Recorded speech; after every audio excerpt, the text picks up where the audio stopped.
قافل الباب ما بينك وما بين ربنا؟ ليه عامل جدار ما بينك وما بين ربنا؟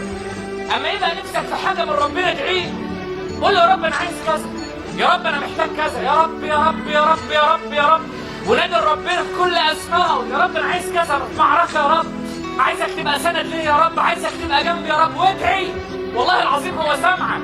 والله ليه 4 اصحابي، 4 اصحابي والله.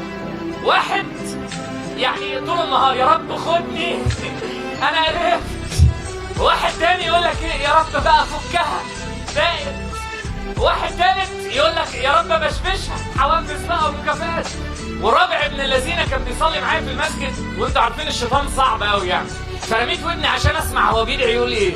لقيته بيقول اللهم اجعلني اغنى اغنياء الدنيا واغنى اغنياء الاخره. يا ابن الذين ايه ده؟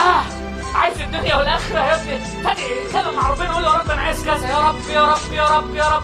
فصدقني اللي انت محتاجه يبقى عندك امام ربنا. يقولوا لك مش هتتحل، تقول لهم والله العظيم هتتحل، ده انا داعيه امبارح. يقولوا لك استحاله، تقول لهم مفيش مستحيل على ربنا. البني ادم لما بيدخل ربنا جوه حياته بيبقى امن.